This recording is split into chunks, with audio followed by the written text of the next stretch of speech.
Salut et bienvenue dans cette vidéo où on va voir les 3 façons de se protéger contre le gel. Il y aura aussi d'autres vidéos qui vont sortir. Si tu veux pas les louper, clique en bas à droite sur abonner. Alors, première façon, c'est la couche chaude dans la serre. J'avais déjà fait une vidéo, je te remets le lien en haut à droite et on va en parler. La deuxième manière, c'est ici, je vais installer un tunnel nantais. Donc, quelque chose qui va me protéger d'en tout cas 2 à 3 degrés de gel. On va le voir plus en détail. Et enfin, la troisième, c'est des protections physiques. On me les a données, je fais un essai, je vais te montrer des images sur cette petite manière qui permet très localement de se protéger contre le gel. Alors, c'est parti.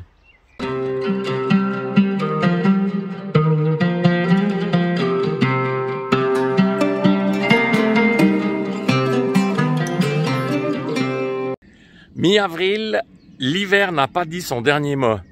Je te remets les dates de gel en haut là que j'ai notées de ces dernières années.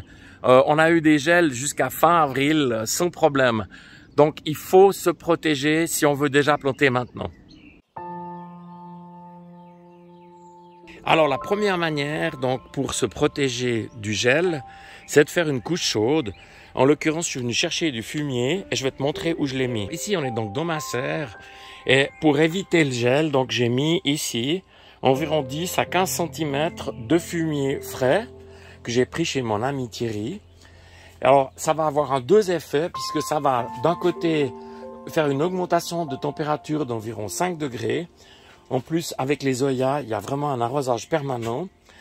Et de l'autre côté, ça va nourrir mon sol. Donc ça, c'est vraiment une solution idéale. Mi-avril, je vais planter mes courgettes qui sont un légume d'été.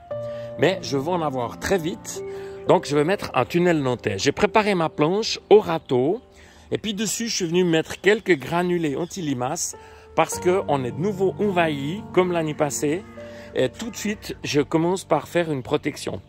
Je vais ensuite mettre ma bâche qui est prête ici et on va voir comment j'installe le tunnel nantais. Je constate que quand on a une année avec énormément d'escargots ou de limaces, eh ben, on les retrouve en début de l'année suivante.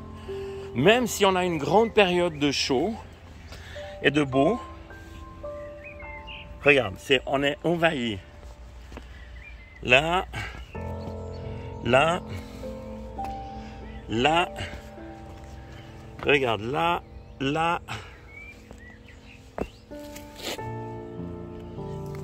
Alors c'est la raison pour laquelle j'ai mis des granulés bleus qui, je rappelle, sont autorisés en culture bio et en plus c'est un amendement pour le sol.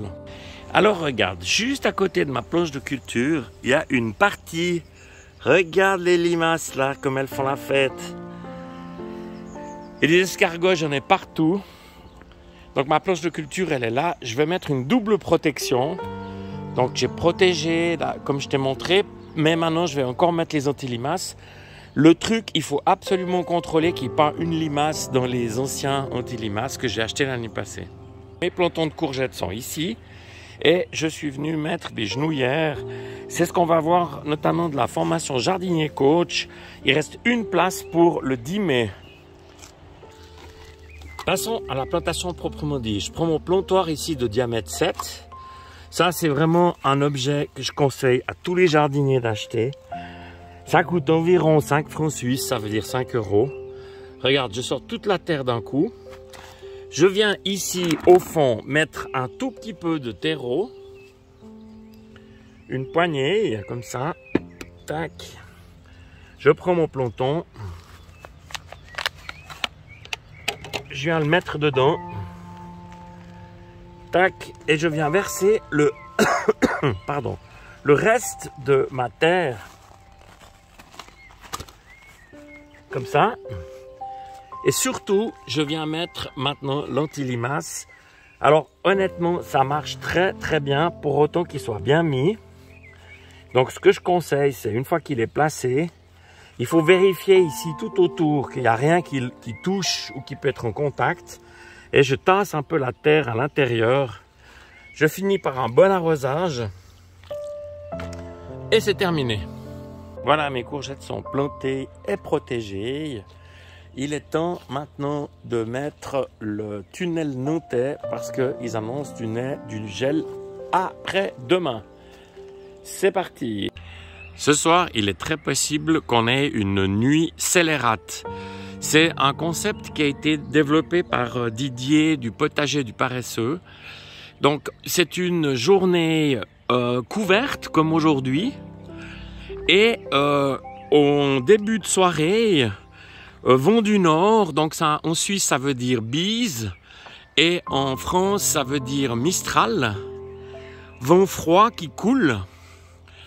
Et là, on va avoir des gelées demain matin. Donc, c'est le bon moment pour monter mon tunnel nantais. Alors, je commence par les baguettes qu'on m'a données. C'est de la récupération que je viens planter. Donc, je mets une baguette à peu près par mètre linéaire. Hein. C'est vraiment facile à les planter dedans. On peut aussi utiliser des tubes électriques, hein. C'est une solution aussi bon marché, hein. Ça marche très bien. Ensuite, en accéléré, donc je viens mettre ma bâche par-dessus. Sur les deux côtés, donc j'accroche avec une ficelle.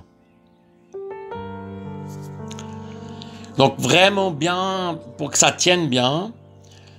Et je viens poser un gros caillou qui va me tenir ma bâche, mais fermement.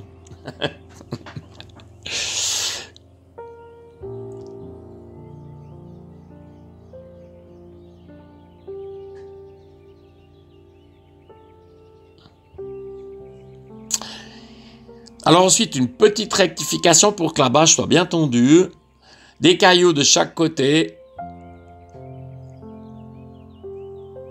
C'est easy.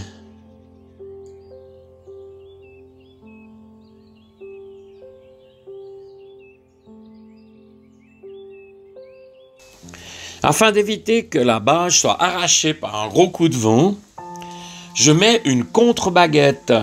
Ça veut dire une baguette qui va me tondre ma bâche. Ça, c'est une technique qu'utilise Jaco de la chaîne Les Bons Conseils d'un Jardinier. Je recommande, hein, c'est vraiment des amis. Alors voilà, ma bâche, elle est terminée. En plus, c'est joli. Donc là, j'ai vraiment une protection contre le gel de, en tout cas, 2 à 3 degrés.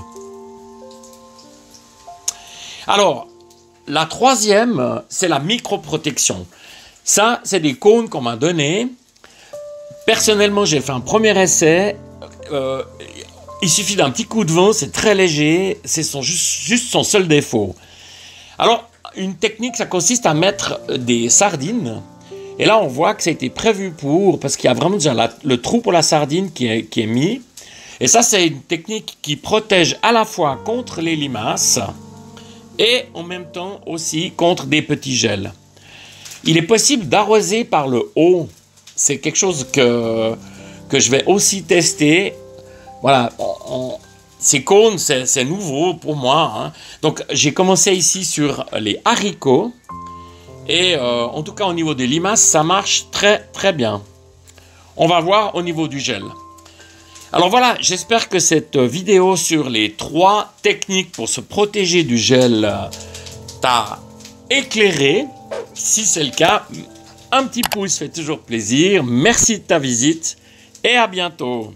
Salut!